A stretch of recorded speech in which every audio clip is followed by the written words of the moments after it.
Yeah. I think we've both been on too many Zoom calls, but it is great technology. Okay. So hi, Tom. This is Elizabeth Clare from Brightside Global Trade, and we are in our studio right now doing videos and interviews with everyone that's at High Point. So Tom, thank you for your valuable time today. Tell us what's going on at High Point and all the safety precautions that you're doing, which is quite amazing, I think. Well, first of all, thank you for having me. It's great to see you. Wish you were here, but I understand fully. We are very pleased that we're able to have High Point Market, although the market this year is very, very different.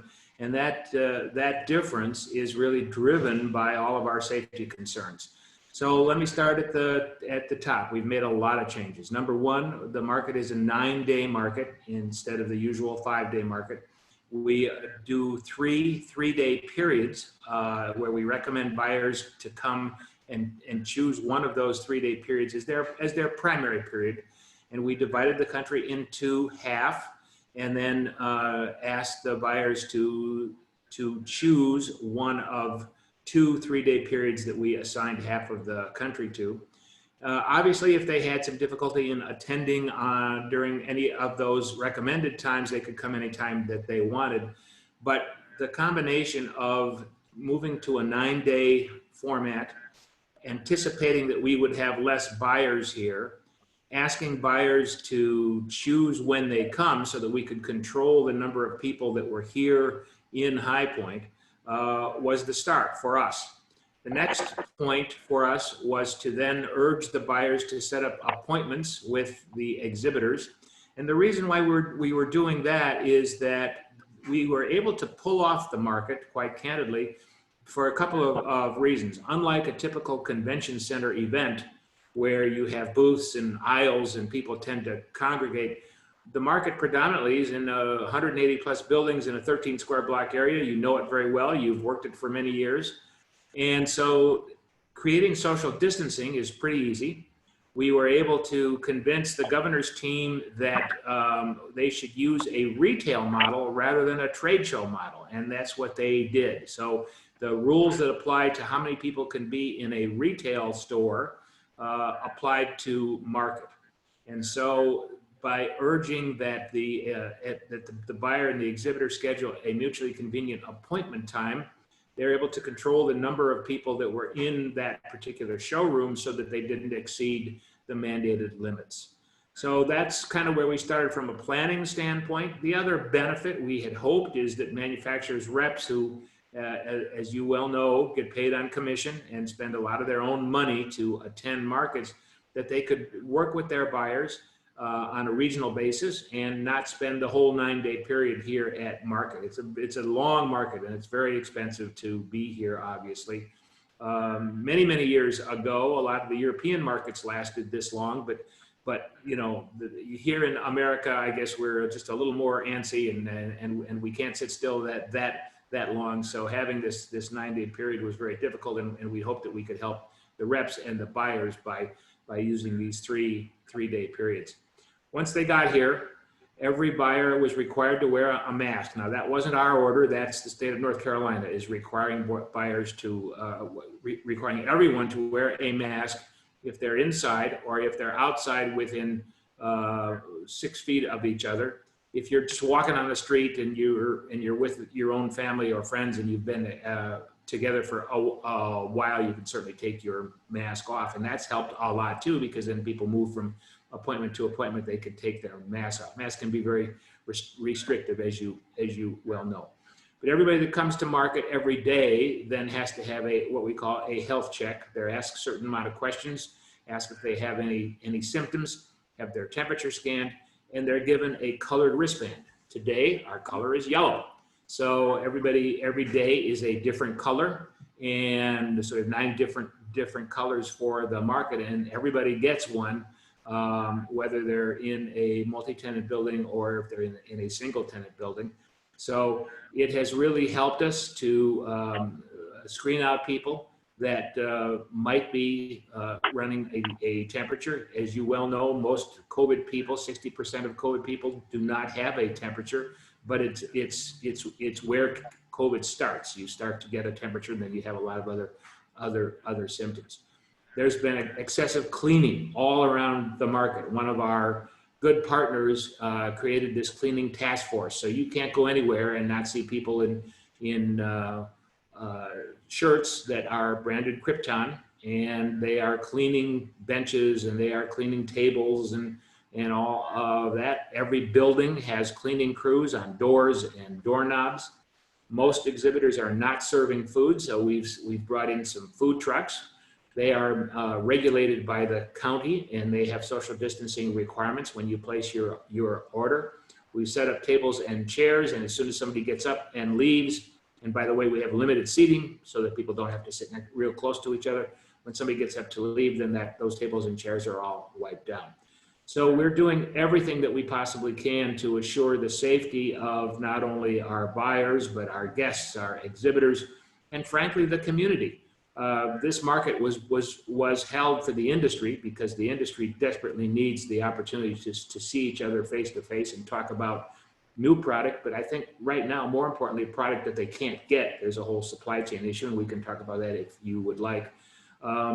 But then this community needs it. The city, the county, and the state depend on the economic impact that you and I have talked about many times for the High Point market. Even though we have greatly reduced attendance, we still have commerce going on, and that's so important for this industry and also for this community. Long answer, I apologize, but you asked what were you doing to keep people safe, and we've been doing a lot, quite frankly. You know, I think y'all are doing an amazing job. I really do. And I think 9 days, I know that 5 days was long, but 9 days. So what day is today? Day. Yeah. I don't know. I mean, day one, day. No, I know. Yeah, today's Saturday, and I have no clue what day all it day is. long. We started on Tuesday. So Okay. Tuesday, Wednesday, Thursday was period 1. Friday, Yeah. Saturday, Sunday's period 2. Monday, Tuesday, Wednesday's period 3. So we're in day 2 of period 2. And when people pre-registered, now think back to your old math classes in school, but we described the pre-registration as sort of the traditional bell curve. So we had periods 1 and 3 were a little lower. Period 2 was the larger one. And so we are anticipating a fair amount of people here, once again, at greatly reduced capacity, but still a fair amount of people here. Some of the things that have hurt us pretty dramatically in terms of attendance. Right now, there are 11 states that consider North Carolina a hotbed. And up until recently, our numbers were declining, quite frankly. The last couple of weeks, the numbers have gone up through no fault of ours. This is statewide. But there are 11 states. 9 of those are east of the Mississippi. And so since the people who are choosing to come to market primarily are driving, then we considered east of the Mississippi as our prime target area. So especially in the Northeast, New York, New Jersey, Connecticut, Massachusetts, those states make it particularly difficult for somebody to travel to a state like North Carolina, because when you get back into the state, whether you have a COVID test or not that shows that you're negative, you got to quarantine for 14 days. And some people just can't take the time away from their business to do that. So that's hurt us a lot in terms of our attendance. And then obviously, as I said earlier, because people are afraid to fly, we don't have a lot of attendance from west of the Mississippi. Although I will tell you, we've got buyers from Alaska, buyers from California, buyers from Nevada, Arizona. The people we miss the most, in all honesty, are the internationals. 10% of our buyer attendance is international. Many of our exhibitors' personnel are international. And, you know, I just love dealing with people from different places, different cultures, different religions, you know, different skin tone, everything. And that, to me, is what makes this market so exciting. And you know, some have chosen not to come. Most people didn't have a choice. Their country wouldn't let them travel. Our country wouldn't let them in. And so it's a mess from a political perspective. But all those things together have caused our attendance to be a lot less. But nonetheless, I mean, we, as I said earlier, having the market, having a safe market, one of the people from New York who did manage to come down here said to us, you know, you're the first big trade show post-COVID in 2020. And it really had not occurred to us. I don't know if we should be proud of that or not, but it is really, really true. There have been a lot of small meetings, but for us to have made this happen with the great assistance of the city and the county and the state has just been a real godsend, I think, for everybody who chose to show up. Great. Welcome, Tom. I mean, Thank you. Elton Brewington, Brightside Global Trade. Listen, Right. I want to give you kudos for pulling this off. I mean, as aggressive as it might have seemed, and more, challenging as it might appear, you guys are doing it, and I have to give you credit. And okay, in our writings, we'll make sure that we convey that you are the first exhibitor space event in 2020 post-COVID. Yeah, Big deal. Yeah, Big deal. it is a big deal. In a conservative state of North Carolina. Right. I'm sure the state gave you its level of challenges, but you passed their restrictions, and so here we are. And so we did, and the state even threw in $725,000 of federal money to help us keep everybody safe, and frankly, that helped a great deal because it allowed us to do a lot of the mask purchasing and the sanitation that we were doing. And, just think of the buses. You guys have rode the buses. We have buses from 90 hotels, 3 airports, transportation around the city. We eliminated buses that run the routes in the city, the red line and the green line, because we were very fearful of putting too many people on them. So we have vans, we have sedans, we have SUVs, and we only are taking parties where they know each other and they feel safe. And so that has worked really, really well. We they cost a lot of money, obviously, but that, once again, another way that we've tried to work to keep people safe. Right. Officially, we would like to schedule a press conference with you and what you've done and the highlights and the markers, so that people will come to see and know, and can reach out to those pocket sectors that might not have come to understand, even though they wanted to be here. And so, and that juncture, we'll make sure that some of the important factors, that the market goes on. Right. The market goes on. Right. And now we have to and now we have to think about April, because we just we are very hopeful. First of all, we're hopeful that a lot of this political discourse stops after the election. I don't care who people vote for, but let's vote and let's get and then let's move on. Let's get behind this. And then let's get a vaccine or a cure, so that people starting in the second and third quarter, because I think it's going to take a while, can begin to feel comfortable. I mean, it scares me to death to see these projections of, especially from the airlines, we're saying business travel won't return for another 3 to 4 years. I mean, that's really scary, I think they'll get behind it. I think because they really want to be aggressive about getting their revenue going again. So even though they're fearful themselves and the challenges and economics that they'll have to spend more money to get where they need to be, I think they'll probably do it, because they want to see their economies grow that way. Absolutely. Yeah, I'm also feeling very positive about the furniture industry, because we're looking at sales going up, which we haven't seen in a couple of years. I was looking at some of the National Retail Federation reports, and we are going just like but we're seeing a bump in sales. We're also seeing that the virtual market is opening up for the industry. So a lot of us are Zooming. I'm doing a lot of Zooms at High Point now, with showing the showrooms to international audiences through the magazine. And I think that maybe this will also open avenues, because people who have come for years and are loyal to High Point will be on these Zoom calls and watching these Zoom broadcasts. So in a way, you're not going to really lose your buyers, because they're still placing orders. I've been talking to a lot of the showrooms, and they've said that they've managed to maintain their buyers, which is great. And, people are placing orders for Christmas and the holidays, and the fall market still continues to give them that promise of sales. So what you're doing is incredible, because you're giving people confidence that the market is open and that the showrooms are open, and this is giving tremendous consumer confidence, retail confidence, and so I think what you're doing is excellent. I think what you're doing is really fabulous.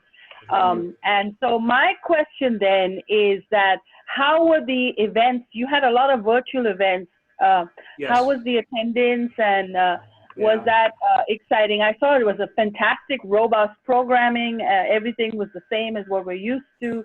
So that was really good. Thank you. Yeah. Yes. My colleague, Ashley Grigg, who you know, is responsible for working both in partnership with ASID and with others to help to bring these seminars. Part of the plan that we presented to the governor's team involved being able to present our educational programs in person. And we worked really, really hard to find speakers who were willing to travel and to do it in person. When we presented the plan, there were a few things that were changed, but one of the things that was absolutely nixed was the in-person. We took a 900-seat theater, did a schematic of how we would seat people. Maximum attendance in a 900-seat theater was 125. But the rule when we submitted the plan was no gatherings inside beyond 25, and so they said, you can't do it. So with a very short window then, we had to switch to virtual. And we've had between, it was interesting. We were prepared to seat 125, but for each of the sessions so far, we've exceeded that on a virtual basis. So we feel very, very happy about that. Now, you talk about the business growing, and we're pleased to see that. Everybody thought that it was going to tank, and now in some cases the retailers can't get the product that they need. So there's a real challenge there in terms of the supply chain. But I think the industry is changing dramatically. We're seeing more direct to consumer. We're seeing more e-commerce. We're just seeing a lot of this activity on the virtual level.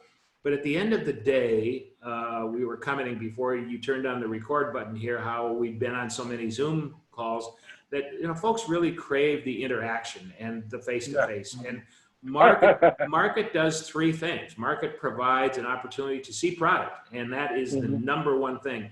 But the other two things, and we refer to it as our three legs of the stool rather, is product, followed by networking, followed by education. And so if we can bring the networking and the education back in person, and we think that we can, we're really confident that markets will survive. And thank you for your vote of support on that. Markets are going to be different. Buyers are going to be different. Sellers are going to be different. There may not be the same number of people, but face-to-face markets will survive. We've just got to make sure that we're the ones that survive. There are others that will go out of business, and we got to make sure that we're not those folks. But frankly, the fact that we're laid out the way we are, we have so many exhibitors, the fact we have such a great international audience, such a diverse audience in terms of buyers, not only designers but architects and retailers and online folks, D2C folks. That really helps. So as one group may falter, the other group will pick up. So we've just got to make sure that we cover all of our bases on an ongoing, with our ongoing promotion, and make sure that we can deliver the audience to these exhibitors, because they desperately need to keep seeing customers, both new and old, Yeah. Tom, I mean, from what I'm hearing and the spin back from the buyers and the wholesale manufacturers, I'm seeing that the big customers, they're there, they're going to be there, and there is a maintenance provision. Just supply what I need so I can get it to my customers and that kind of thing. The supply chain lives. But moreover, maybe there's a challenges with the small buyers, the new to market buyers, and those elements. I mean, tell me, are we on base with that, or what do you think? You are absolutely spot on. In fact, there are some of the suppliers that are now being challenged because in order to meet the demands of their larger customers, they may have to turn down some of the smaller customers. Sure. There's also some conversation about a 301 trade action for products made in Vietnam. Hopefully that won't happen, because that led to the huge tariffs that there were on product made in China. There is a very severe shortage of shipping containers because they don't ship empty containers. They have to be full. And when there's global commerce, then it has a way of balancing itself out. There has not been global commerce the way it used to be before the pandemic and before some of these international trade issues. So that's affected the supply chain. So there's so many things going on out there. You know, people talk about the new normal or returning to normal. First of all, I don't think anybody knows what the new normal is going to be. We're never we're never going to return to the way it was before. But there were clearly trends that were progressing before the pandemic that have been sped up greatly because of the pandemic. And so those folks, regardless of where they are in the supply chain, who are nimble and who are able to adapt, they'll survive. I think we'll still see some fallout. That's unfortunate, but that's sort of the way the capitalism works, you know. Well, our objective while we're here is that we want to help formulate a solid and unique delivery system in the structure of Zoom calls. We want to make sure we support the market so that they understand what they might have to encounter, what we might be able to enable them with, and what review and considerations they need to take a look at, you know, accurately. And do regular series of programs where people, you know, small markets, mid-markets, and developing can get involved and really get access to what they need in order to fulfill the buying and delivery structure. You know, we're actually doing a millennial millionaire. Most people think of millennials earning less than $8,000 a year, but there are many millionaire millennials, and it's a very growing segment. So we're doing a roundtable on Wednesday, and so we're trying to connect the internationals with the high points, so there's some interaction going on with our Zoom. And you know, we really appreciate what you're doing, because you'll be a great source of information for us. I mean, we have a message, but also we need to listen. So please don't hesitate to share with us anything that you learn, because we want to listen. So between Monday, Tuesday, and Wednesday, 2 to 5, we're going to just bring in anybody that wants to develop and subscribe, and we'll just promote market, and we'll run it over Facebook, LinkedIn, Instagram, so people get the buzz and the visibility out. We had, yesterday we had 5.9 million hits on our YouTube. Congratulations. Congratulations. So I've also seen a big bump in viewership, because anytime people are overseas and because they can't come, they're actually watching the videos. It's amazing. We won't take too much time for this interview. The last thing I'd like to say is that we're very excited, because we've been talking about three things. One is bringing home manufacturing to the U.S. market. We saw that over the last 3 years that upholstery came back home, varnishes came back home, the most costly parts of manufacturing that were going overseas is actually being done here in High Point and Hickory and in North Carolina. So from some of the interviews that we've had, I think a lot of the showrooms have been preparing for something like this indirectly. And the other phenomenon that I'm seeing from the interviews that we've been doing is that people are actually happy with the less traffic, because now they can focus on their big buyers and, you know, give them the time and attention in the showroom. So a lot of them are saying that this is actually a good thing, because we're reorganizing ourselves, we're revamping ourselves. And the big issue is, and we've got the Wilmington port opened up now in North Carolina. So hopefully this will help Wilmington to start bringing that furniture straight to High Point. And so because of the delays on the containers and the problems we're having due to COVID, this actually might help us for spring.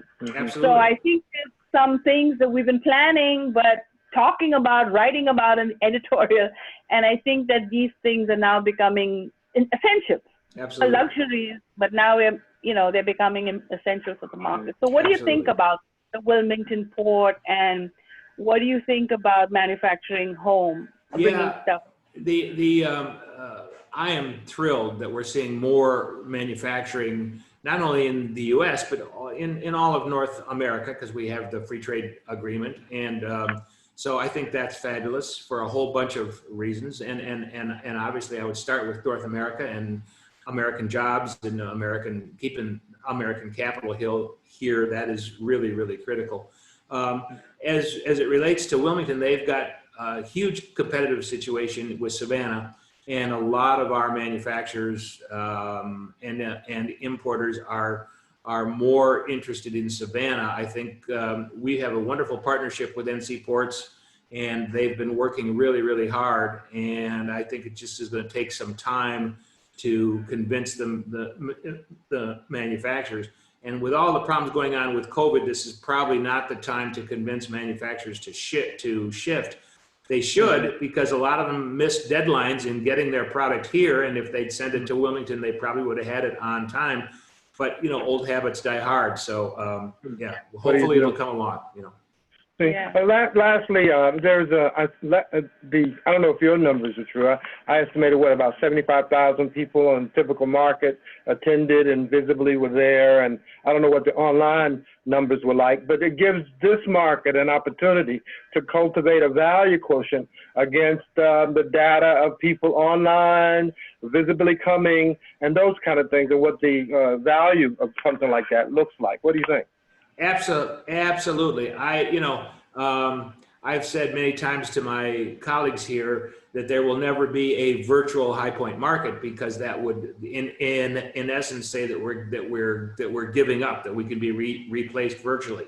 However, there are certain virtual segments to this market, especially during COVID, that are critical, and so we're really happy to see anything that works. Anything that helps in the buy-sell process or education process or networking process, those things are really important. And so right now, the more the merrier. We're just hoping that we can all get back together soon. And by the way, I think some of the education that's being developed now will be used in the future. There's no question that from all of this, people will change their habits, you know? Yeah, right. Well, we're going to reach out to you, Tom, to see what kind of things and help you can give us to make sure we reach the people significantly, to grow the brand and make sure people are informed, educated, people consider the market as a purchasing condition online, and visibly show themselves as capable buyers to maintain the supply chain. And keep doing what you do, and we'll keep telling people about the market. Okay, so we appreciate it. Thank you. Thank you so much. We'll be in touch. I appreciate all you do. So we're just going to have to keep running. And just stay there. I'm just going to stop the recording in a minute. But thank you again for this interview. For those of you who are watching this telecast, please go to BrightsideGlobalTrade.org. If you want to learn more about the High Point market, please go to highpointmarket.org and watch the video and send us some comments. And if you'd like to be on this interview and you have a showroom that you'd like to show, just contact us. Thank you for watching.